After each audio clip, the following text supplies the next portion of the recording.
Hey, Brittany Lynch here, and in this video, I want to talk to you about a list of 35 different media types that you can use to generate product ideas. I'm also going to show you an exercise I find really helpful to do when I select a new niche to ensure I don't get stuck or experience any limitations to expanding within that niche and to that audience. One of the common problems I see people encounter when building a business online is they choose a niche and they get stuck in that one platform or that one type of product, and they never grow their business beyond that. Maybe you started to dominate a niche in an audience by selling t-shirts, but you don't expand past that into other physical products or on other platforms like Amazon or Shopify, or grow into information products with higher margins, okay?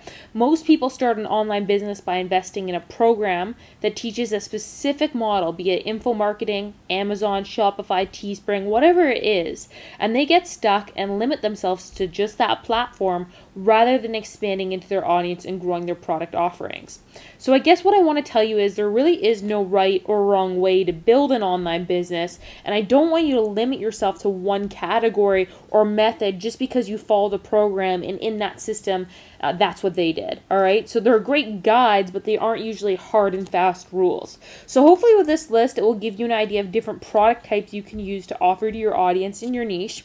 So let's start by taking a look. What I've done is I've broken down this list into four main categories. We've got information products here, physical products, software and technology products, and time-based events. So what I mean by that is things like live events, masterminds, group coaching, consulting, that sort of thing. So usually when you start an online business, you start in one of these four categories, usually because you've purchased a program that outlines some sort of method within this one category, okay? So what I like to do is when I start a new niche, I like to start by brainstorming product ideas in as many categories as possible. So not just information marketing or physical products, but in all four categories to ensure I'm not going to get stuck in one of them. Even though you can make multiple 6 or even 7 figures in one category and operate within that one category for a very long time, it's nice to know you have other options for growth, and it's a good exercise to get the creative juices flowing. So let's look at one of the categories. Let's start at information products. So in all of these categories, I've broken down examples of different types of media types that you can use. So within information products, it's not just ebooks. There's also workbooks, checklists and check sheets. I like to use a lot of those. Tip lists. There's video tutorials, graphic files, process maps, or mind maps as I like to call them, diagrams, live webinars, interview recordings, webinar recordings, MP4s, MP3s. You can create videos sharing your screen, PDFs, video tutorials, and I think I wrote that twice. So there's all sorts of different types of information products that you can create. So usually when I'm creating an information product, I'll come to this list and I'll beef up my front end product offering by adding things. Okay, so maybe I'll have an ebook and I'll add some checklists and a workbook and a process map. All right, and I'll use that in order to increase the value of my front end product. So this is a really good worksheet to go to when you're looking to beef up your front end product or come up with bonus ideas to use for your audience. So I want to remind you that you can use these in any form. You can use it for your front end product. You can use it for upsells or downsells or even bonuses. So if you're trying to come up with a idea for a bonus for one of your products, maybe you can come here and get an idea for an infographic. And often just think about, how can I repurpose this content? A good example is, let's talk about knitting. Let's say you're in the knitting niche and you want to get some idea for bonuses to have. Maybe you create an ebook on how to knit a sweater. Well, you could probably also add a checklist of supplies you need to knit a sweater. You could probably also include a video tutorial and even a process map for that same product. So it's the exact same information, it's just repurposed into different media types. Now you can include that all in one front end offer of a product and increase the price of that product, Or you can just offer your ebook of how to knit a sweater on the front end offer, and as an upsell you can do the video tutorial, or as an upsell you could do the checklist package. So there's a lot of different ways you can use this. Alright, physical products I broke down into t-shirts, mugs, totes, hats, different wearables, consumables, so that would be like supplements and that sort of thing, and then niche specific products. So that's things like yarn and knitting needles and that sort of thing for your specific niche. There's software and technology products, so WordPress themes, website templates, toolbars, scripts, spreadsheets. These are examples of different softwares and technologies that might exist in your particular niche. Now, not every niche lends itself to every single one of these examples for product ideas, okay?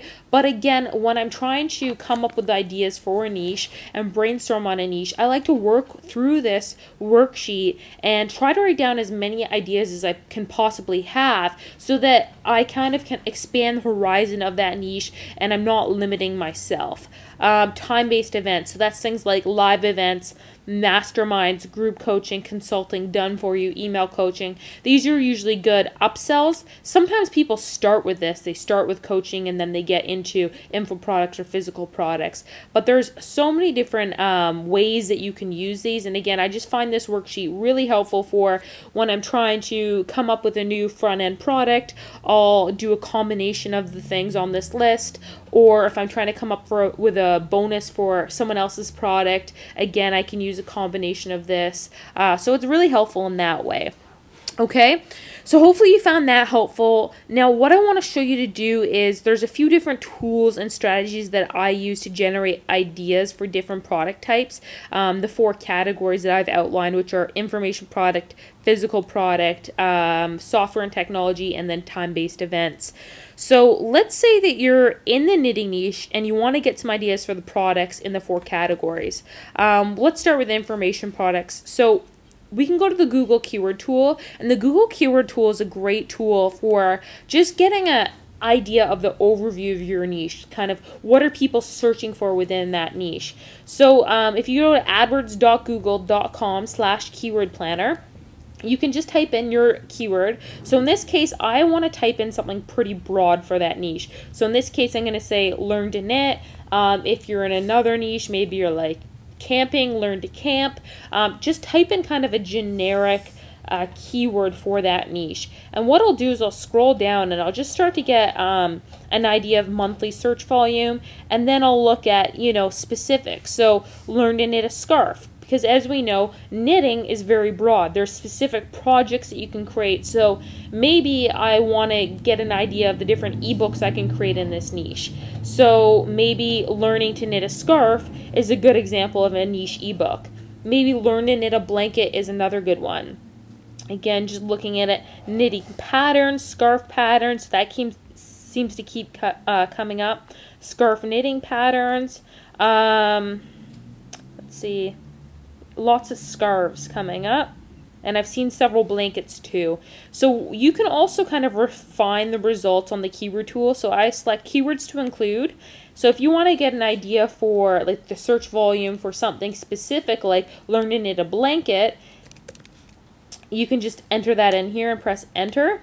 And it searches through all the search results that include learn to knit and includes the word blanket. Now, why would you want to do this? You could do this to kind of take inventory of, is there more demand for people looking to learn to knit a blanket, or is there more demand for people looking to learn to knit a scarf?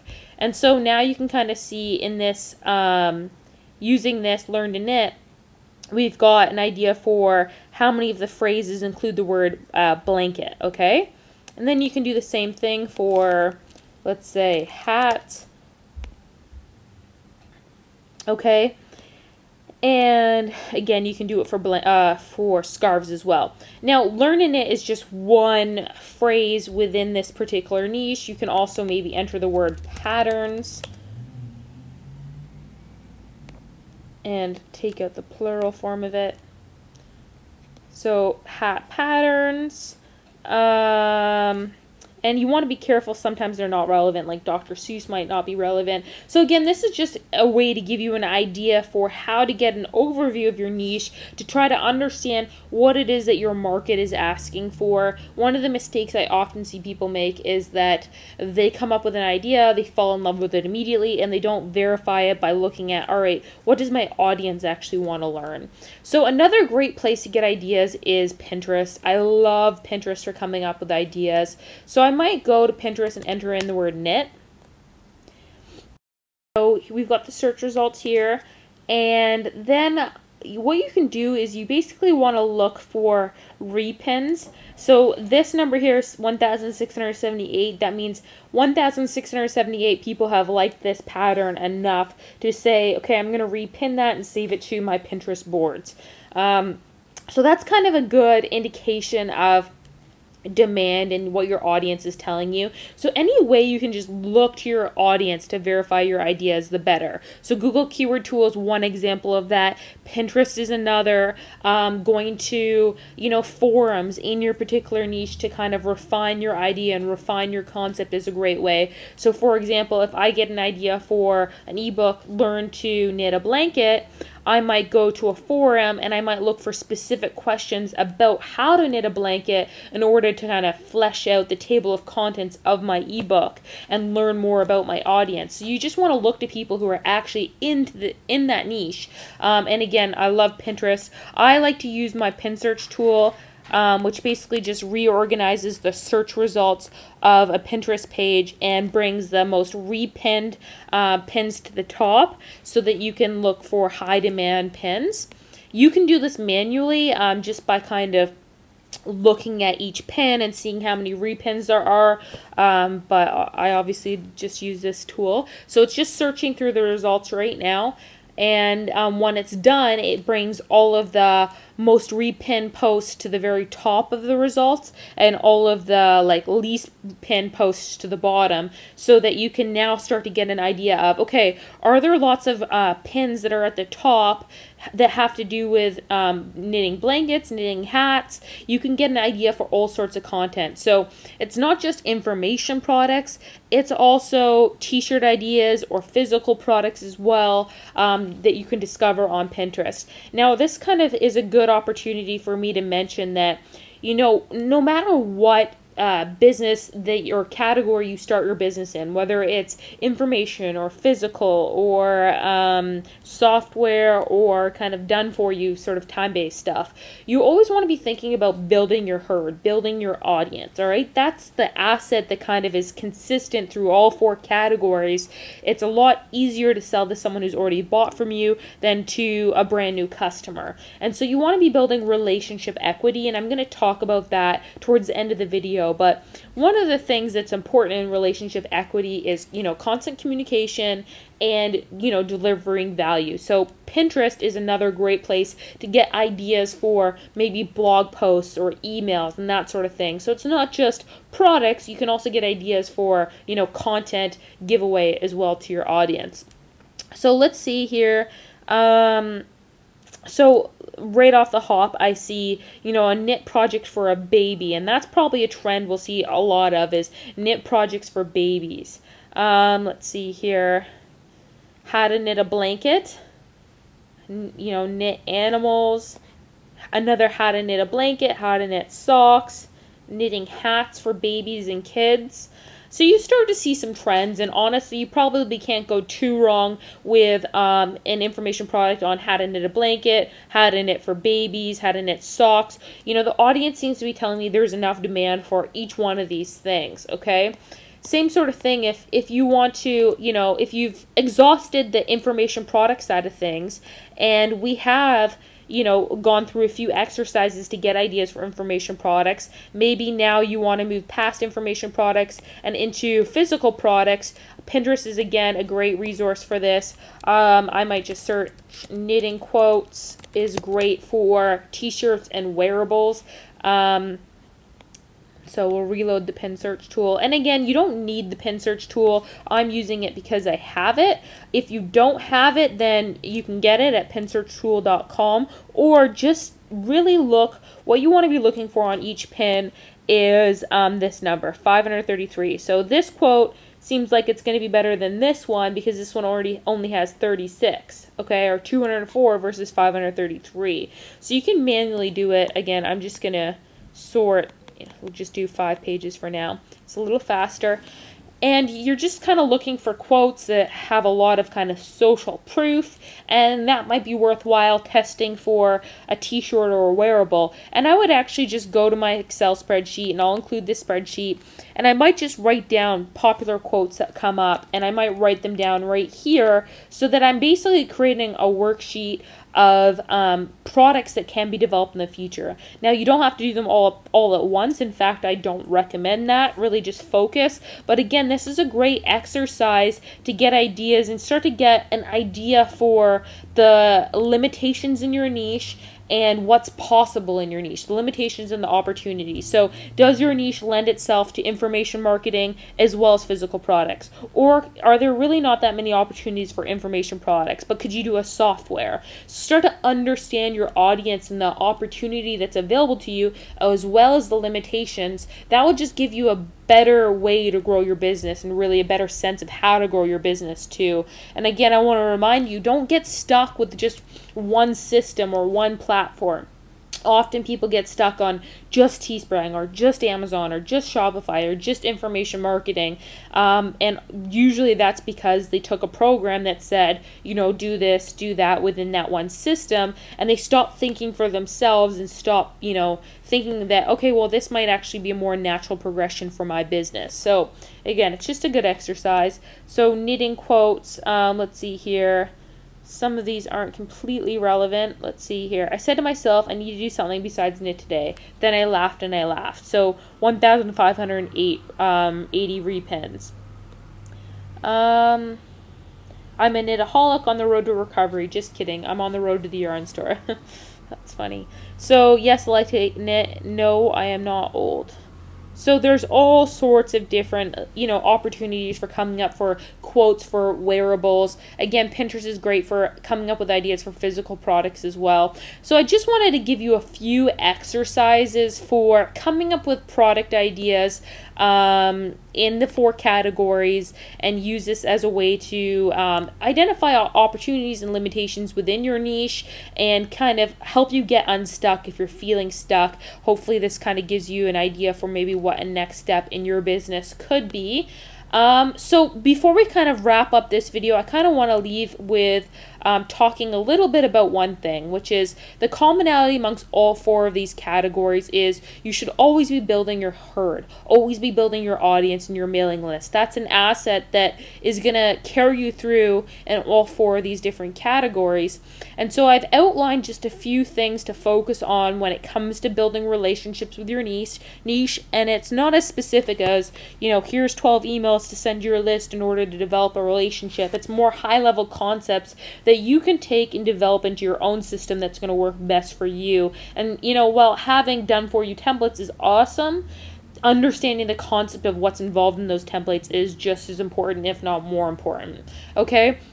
So one thing that Dan Kennedy says is, what does this relationship have to be like for this customer to stay married to me for life? And I think that that's a really good question. So, how do I need to communicate with my customer? What problems do I need to solve? How can I help this person in order to have them stick around for the rest of my life, in order to be a customer forever? So it's a good kind of question to ask yourself because it brings you back to kind of the roots of your business of, how do I provide value to my customer? What problems do I need to solve?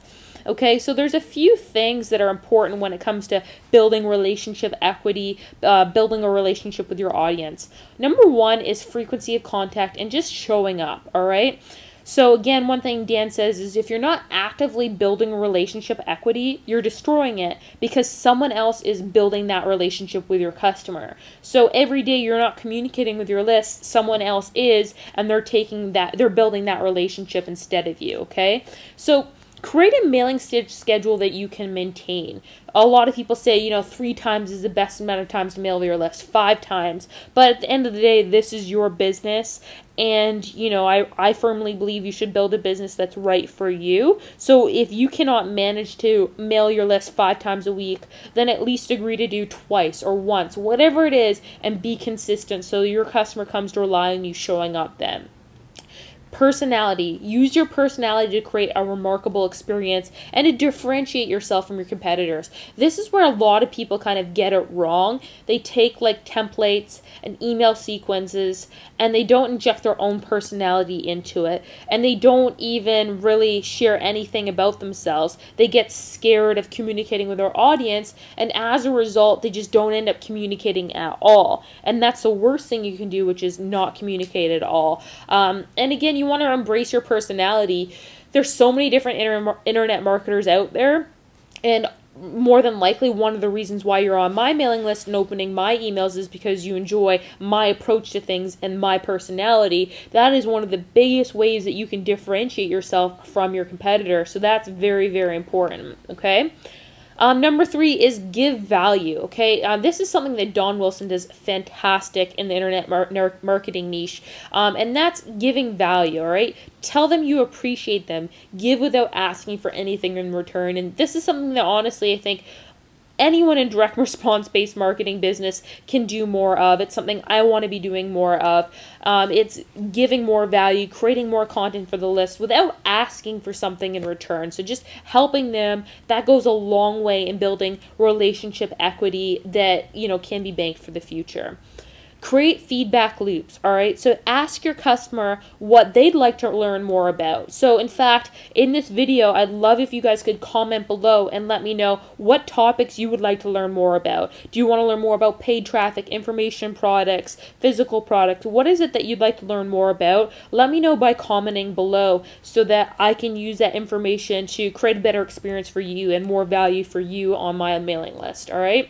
But ask your customers. You can do this in many different ways. You can do surveys. You can just ask them to respond to your email. And if you don't comment on this video, you can hit respond and let me know, all right? So listen to what your customers tell you. And that's really important, again, for building a relationship with them, because it's always better to create value and content on topics that, they have an interest in.